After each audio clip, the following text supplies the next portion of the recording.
Bueno, este es un video para que podamos repasar todo lo que tiene que ver con la teoría de la generación espontánea, ¿sí?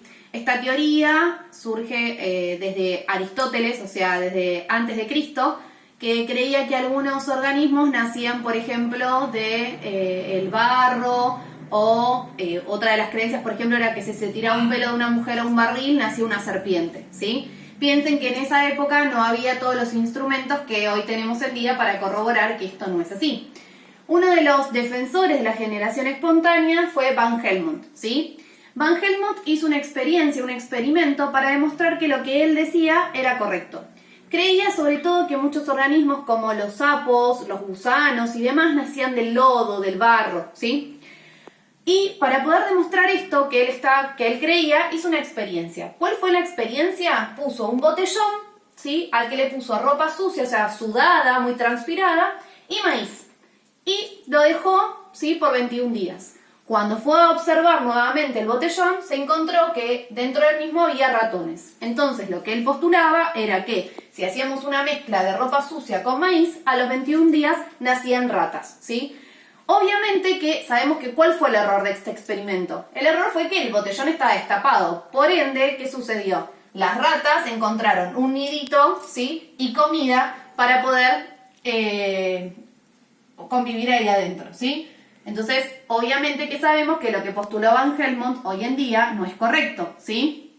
¿Por qué? Porque las ratas entraron porque la botella estaba abierta. Si esta botella hubiese estado cerrada, las ratas nunca hubiesen ingresado, ¿sí? Entonces, lo que planteaba Van Helmont era que los seres vivos podían nacer de la materia, ¿sí? En este caso, por ejemplo, de ropa sucia y maíz. Él creía que de esta manera nacían las ratas. Bueno, como verán, mis dibujos son muy feos, por eso soy profesora de biología y no me dediqué a la artística, ¿sí? Pero bueno, lo que quería que entiendan es la noción de lo que es la teoría de la generación espontánea. Era muy creída en esa época, alrededor del 1650, ¿sí? Era muy tomada en cuenta lo que decía Van Helmont. De hecho, toda la comunidad científica creía en la generación espontánea. Pero, contemporáneo a Van Helmont, ¿sí? Aparece otro científico, que es Francisco Redi, ¿sí? Francisco Redi, ¿sí? Viene a echar abajo todo lo que decía Van Helmont sobre la generación espontánea. Lo que él hizo fue una experiencia para demostrar que lo que estaba haciendo Van Helmont era incorrecto, ¿sí? Lo que hizo fue lo siguiente. Colocó tres frascos, ¿sí? Y a los tres les puso carne. A uno lo dejó destapado, al otro le colocó un tul. ¿Saben cuál es el tul? El tul es esa tela que usan las bailarinas de ballet, ¿sí? Que tiene es porosa, por lo tanto, por ejemplo, el olor a la carne puede salir por ahí, ¿sí? Y al último frasco lo tapó totalmente. Lo dejó una semana y a la semana observó que en el frasco que estaba abierto, obviamente al estar abierto, ¿qué pasó? Las moscas ingresaron, fueron hasta la carne y colocaron sus huevos. Y de los huevos nacieron las larvas de las moscas. En el caso del frasco que tenía tul, las moscas sentían el olor a la carne, pero no pudieron ingresar. ¿Por qué? Porque el tul les impedía el ingreso al frasco. Por lo tanto, no pudieron colocar sus huevos en la carne. Y en el último frasco, como estaba completamente cerrado, las moscas no se acercaron y obviamente no pudieron ingresar porque el frasco estaba sellado, ¿sí? Por lo tanto, ¿qué es lo que demostró Redi? Que solamente un ser vivo se puede originar cuando otro ser vivo, ¿sí? Puede dejar en este caso, huevos, ¿sí? Entonces lo que él decía era que todo ser vivo nace de otro ser vivo. Por ende, lo que decía Van Helmont de que podía nacer un organismo de la materia inanimada era erróneo, ¿sí?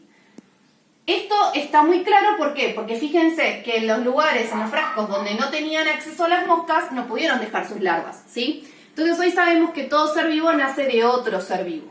Esta teoría planteada por Redi no fue aceptada por la comunidad científica de esa época. Decían de hecho que lo que él estaba planteando no era correcto y seguían con la teoría de Van Helmont.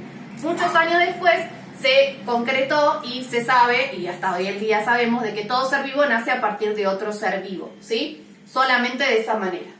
Bien, espero que esta parte de lo que tiene que ver con la teoría de la generación espontánea, ¿sí? O sea, lo que plantea Van Helmont y su refutación a partir de la teoría de Francisco Redi, les haya quedado claro. Para poder entender lo que hicieron estos científicos, vamos a llegar a lo que es el método científico. Si bien hoy en día el método científico en muchas de las comunidades científicas está como en debate, ¿sí? podemos tomarlo como para poder analizarlo, para poder justamente llegar a las teorías que plantearon estos científicos. ¿Qué es lo que hace un científico? Primero observa algo de la naturaleza, ¿sí? Que le llame la atención. Una vez que hace una observación y hay algo que le está llamando la atención, va a analizar y preguntarse qué fenómeno es el que quiere analizar, ¿sí? Una vez que se hace esas preguntas, va a planificar y organizar. Supónganse en el caso de Francesco Redi, o sea, ¿qué observaba él? Que él observaba que todo ser vivo nacía de otro. Entonces, por lo tanto, analizó la situación y se preguntó cómo podía hacer para demostrar esto, ¿sí? Entonces, planificó y organizó. ¿Qué hizo? En su cabeza empezó a ver de qué manera podía corroborar lo que le estaba diciendo, ¿sí? Entonces, ¿qué es el paso siguiente? Investigó, exploró y recopiló evidencia, ¿sí? A partir de eso generó una hipótesis. ¿Qué es una hipótesis? Es plantear lo que yo creo que es verdadero, ¿sí? En este caso, si hablamos de Redi, el que planteaba que todo ser vivo nace de otro ser vivo, ¿sí? Entonces, para poder demostrar lo que él estaba diciendo, ¿qué hizo?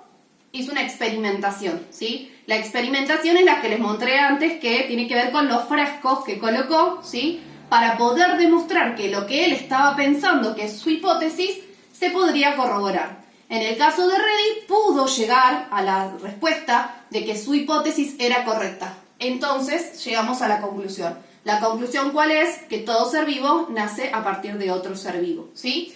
Muchas veces el método científico se va siguiendo, pero cuando se llega a la experimentación, lo que pensaba el científico que podía llegar a ser verdadero, o sea, su hipótesis, no se corrobora, ¿sí? Por lo tanto, tiene que volver a experimentar de otra manera, ¿sí? Para poder llegar a la conclusión que en este caso sea correcta para lo que él espera. Puede pasar que si la experimentación no fue la adecuada, la conclusión es que no llegó a responder su hipótesis, ¿sí? Esto es lo que hace un científico para poder, ¿sí? Llegar a una teoría o a postular algún tipo de pensamiento, y tiene que ser avalado hoy en día, bueno, y digamos desde muchísimos años, fíjense que ya desde la época del 1600, tiene que ser avalado por la comunidad científica. O sea, no es que cualquier persona se le ocurre algo y dice listo, es así, ¿sí? Sino que tiene que ser avalado por la comunidad científica. Bueno, espero que les haya servido, que haya sido clara. Trato de hacerlo bastante rápido para no aburrirlos, ¿sí? Bueno, chicos, nos vemos la próxima. Gracias.